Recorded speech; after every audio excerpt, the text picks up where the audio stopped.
This is The Agenda from News Radio 560 KPQ and KPQ.com, where topics of local concern affecting you are open for discussion. And now your host, Micheal Knight.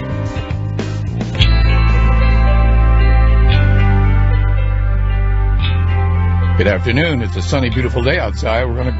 Let's go all the way to 90 degrees and just say we needed it just to get our legs loose, okay, for the summertime.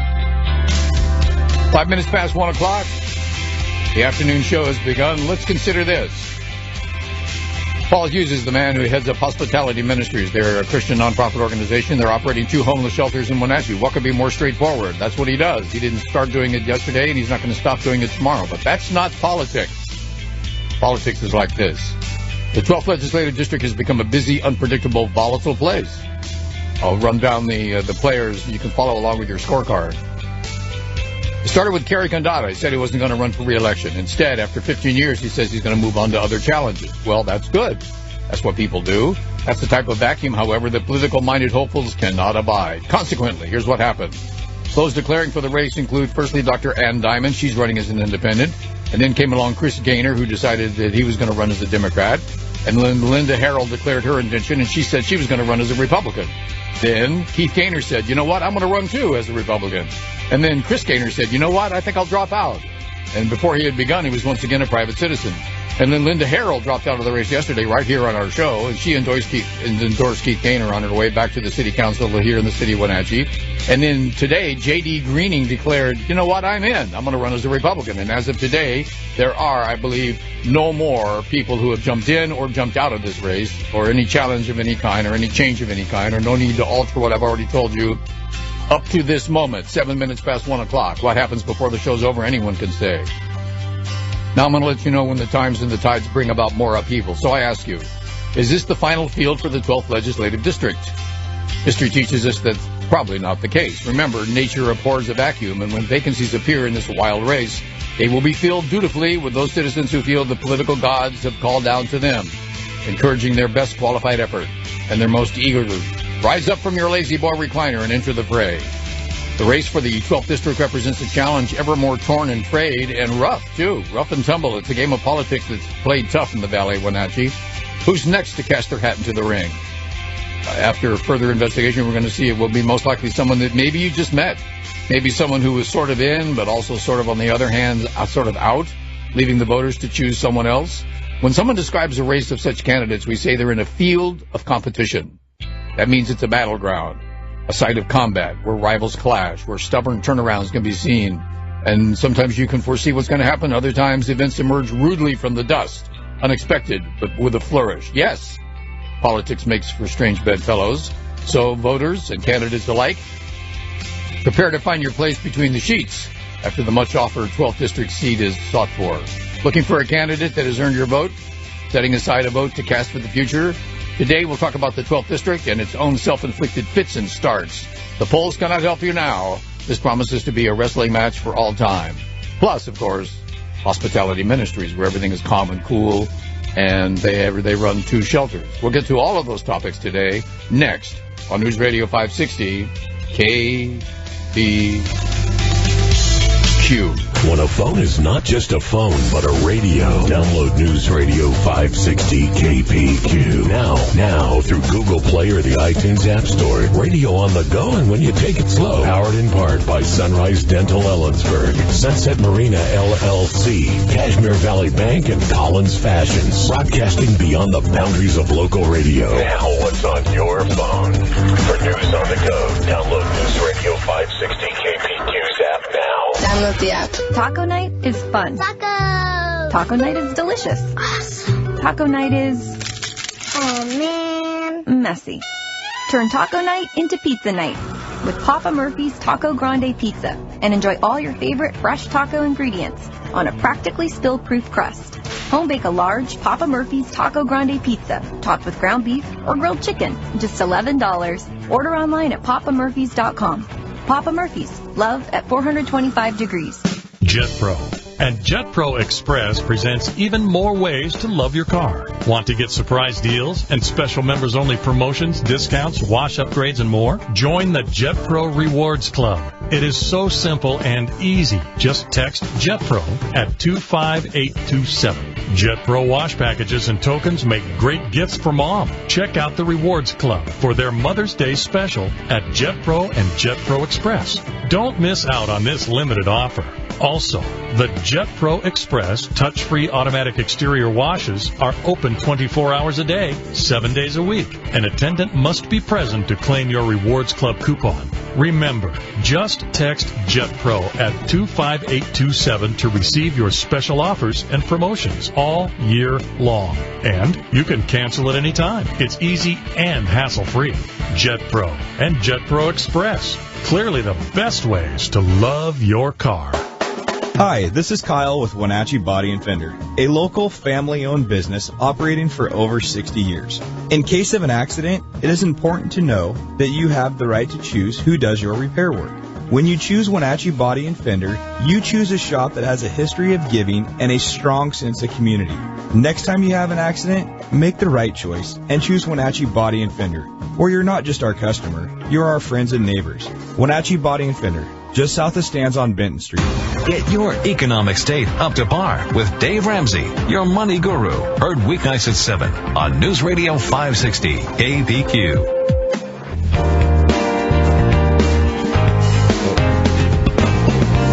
The Agenda with Michael Knight on News Radio 560 KPQ and KPQ.com. And at 12 minutes past 1 o'clock, let the show begin. Let's meet our special guest, Paul Hughes from Hospitality Ministries. Paul, you've been our guest many times before. A couple times anyway. Seems like many times. You're always welcome guests. Welcome back. Well, thank you, Michael. I can't remember how we met. I think it was at the Home Show, right? That's correct. 2 years ago. The Home Expo. It's not a show. It's an expo. It's a big deal. It's a big deal.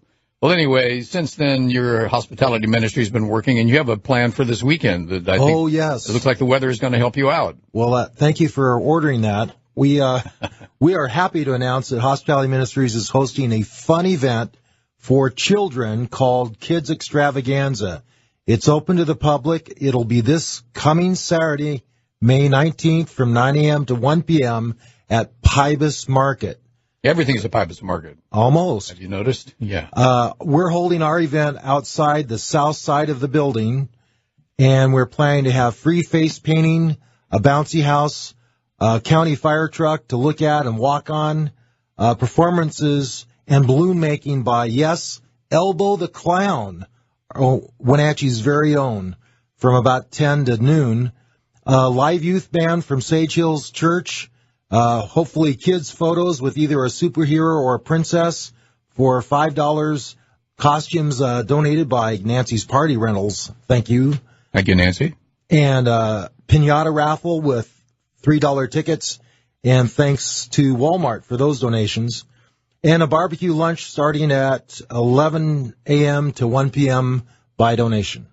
That sounds like a lot of activity. Yes. I'm always attracted to food. If I understand foods are being served, you have my full attention. Okay. And I see that that's the case here. Yeah. Can the public come by and partake in the barbecue, help you out with your fundraising? That would be helpful. Or buy a raffle ticket or get a picture taken.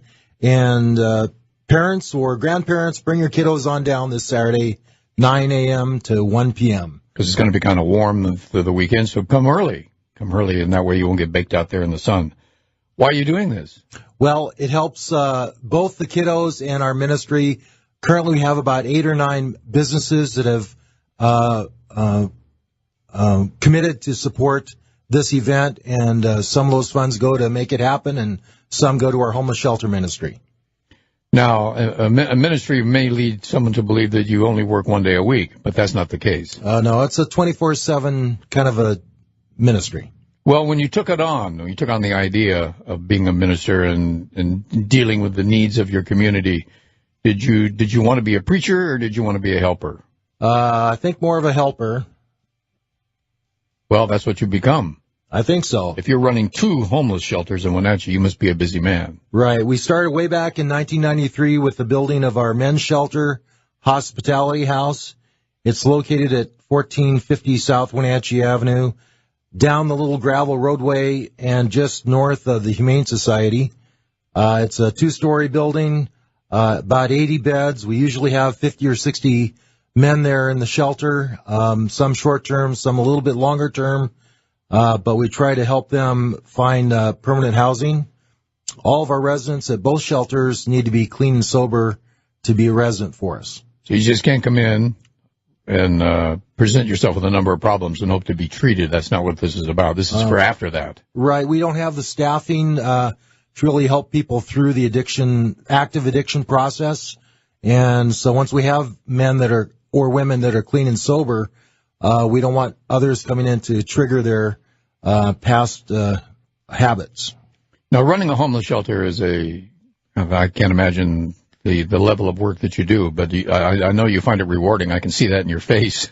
But at the same time, it's a big job, and it's a challenging job. Yeah. I kind of feel called to it right now. I think I squeeze about 50 hours in a week. But it's important. It's important work. The housing situation in Wenatchee is really severe. It's a crush. Maybe 0.5% vacancy each month. So the whole valley, I'm told we have maybe 30-some rental vacancies every month for everyone to compete with. And it must be difficult for you to make the case for some of these men to be the first considered on that list. Right. They're looking at competing with people with maybe full-time jobs, and they don't have to put on their resume that they are coming from a homeless shelter. A number of people provide services in the valley. The Wenatchee Valley is famous for its generosity, and it's answering the bell when someone needs help or a project needs doing. Yep. How much help are you getting, and what sort of organization has yours become? Well, we really exist because we get help from the valley in so many ways. For instance, we have a large at our men's shelter, we have a large cafeteria, and we serve both our residents and the public at no charge. So we get food donated from Albertsons, Costco, Grocery Outlet, URM, Walmart, and sometimes other places, usually at no charge, and it's still quality, good food for our service to the public. And we also always accept donations from the public for food and hygiene items.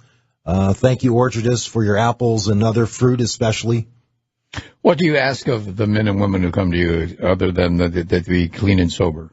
Well, we actually hope they kind of support being there. So we ask for someone that doesn't have income, a job, about 30 hours of chore work a week. That's usually housekeeping or working in the kitchen, helping prepare those meals. We serve between 3,500 and 4,000 meals a month. Wow. So that's a lot of work in the kitchen we need. So that could be 30 hours a week, or if someone has an outside job but can't find housing and they can pay maybe $350 a month, we ask still about 10 hours a week in chore work from them.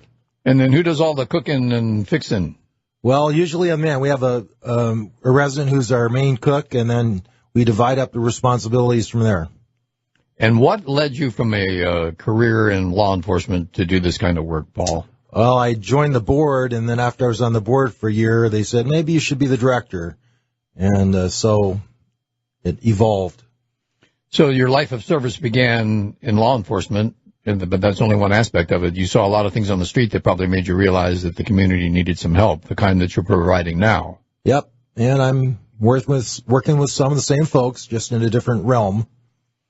Now, we talked about the men's shelter, but are we also talking about a women and children's shelter? We certainly are. We have the Haven of Hope, corner of Franklin and Idaho Street. It's a 3-level house. It's over 100 years old. We have room for 26.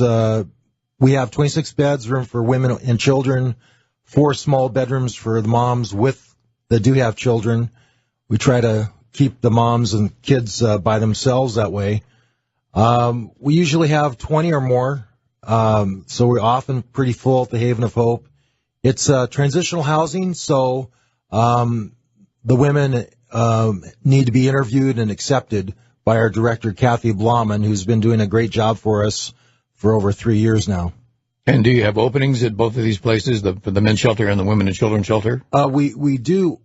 Right this moment, we have openings in both places. We often have openings in the men's shelter because it's such a large facility. And you're your experience teaches you that you're probably working at just about capacity? We haven't hit capacity in the last 3.5 years. 2.5 years, I've been the director at the men's shelter, but we have at the women's shelter. Women and children, you think, are more vulnerable right now in terms of what the community's facing? Boy, you always, your heart goes out to a woman with kids living in a car or some other circumstance. A lot of our women come to us for different reasons, lost a rental, lost a job, but some of them have come from abuse and physical and emotional abuse, so they do find us as a safe haven in that regard. And is it true that people who are having a tough time in life are probably not suffering from one thing, but from multiple things? I think we all are. But I think that's fair to say. We try to deal with one issue, and lo and behold, we have other issues to deal with. So that's always part of life and growing up. So dealing with people at this stage in their life, it's not just as easy as feeding them dinner. As much of a challenge as that is, and as what a wonderful thing that you're doing, that's not really going to solve the problem. That's a start, and we rely on a lot of other community resources to help complete that. So do you spend most of your time fundraising and talking to people who can help you in your efforts? That's a big part of what I do as the executive director, certainly. And if you were to describe, let's say someone grew up here and has never really experienced being without a job, never experienced the tough side of society when everything seems to go wrong, never experienced abuse in the family or alcoholism or anything related to that. That's the pathway to the people who end up coming to you for help. Well, we certainly need everyone to contribute, either volunteering or contributing funds or donating food items or other things, but everyone can play a part, big or little. So it could be food, it could be money, it could be volunteers? Certainly. And they contact you how? At our office number. Well, just tell them where it is, and then they can Google Hospitality Ministries. Our website is hospitalityministries.org. There you go. So that's a pretty easy site, and you can actually contribute online for that. There you go. I see that at one time you were affiliated with Solomon's Porch, but is that place gone dark now? That outreach to the at-risk teens has been going on in the Wenatchee Valley for, I think, 15 to 20 years at several different locations. About 2005, that ministry purchased or a mortgage for a building downtown, 17 South Mission Street, between the movie theaters. Around 2013, that ministry asked to merge with our ministry, Hospitality Ministries, which did occur, and we've been faithfully operating that facility the last 4.5 years, 6 nights a week, 4 to 8, with volunteers often bringing 6 o'clock meals for the teens. In 2016, we asked the city permission to operate a women's transitional housing in the basement. For safety concerns, they didn't think that was appropriate. They did ask for the funding back from a previous attempt toward a homeless teen shelter in the basement of that building.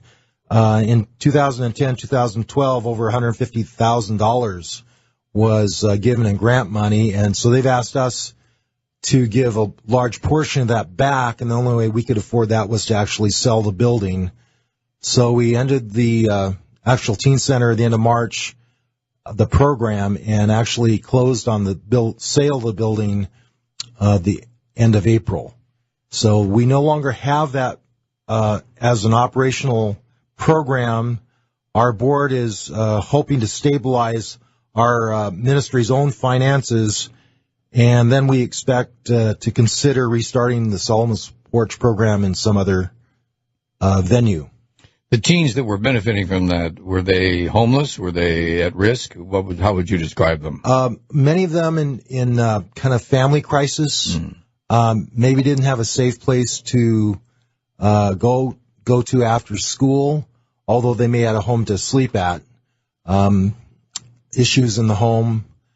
We weren't a facility for overnight help, but teens that some foster kids, some other kids that just struggled at being who they were or being with their own family members successfully.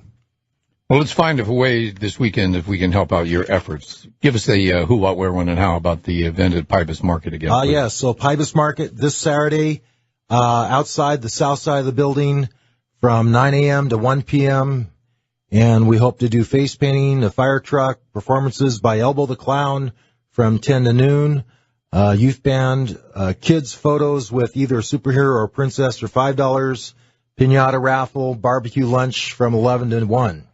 So come and bring your grandchildren. Come and bring the kids, bring the grandkids, come by and bring some cash for the food and for the donations and help out the good people at Hospitality Ministries of Wenatchee. If you haven't heard about Paul before, that just you weren't listening that day. We've had him on the show a couple times. And if you could just give us a description of the type of the need that the community has right now for this type of support.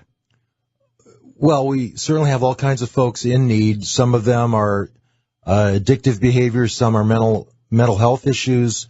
Some are just unfortunate financially or have health issues.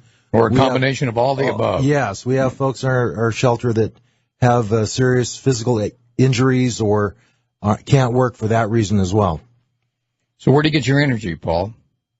By the Lord. For sure? Yep. Okay, I believe if that's what you say, you would know better than anyone else where you're getting the need to do this. And he's smiling, I want you to know. So, Paul Hughes, once again, give us the organization. It's called Hospitality Ministries. Oh, and it's hospitalityministries.org. .org.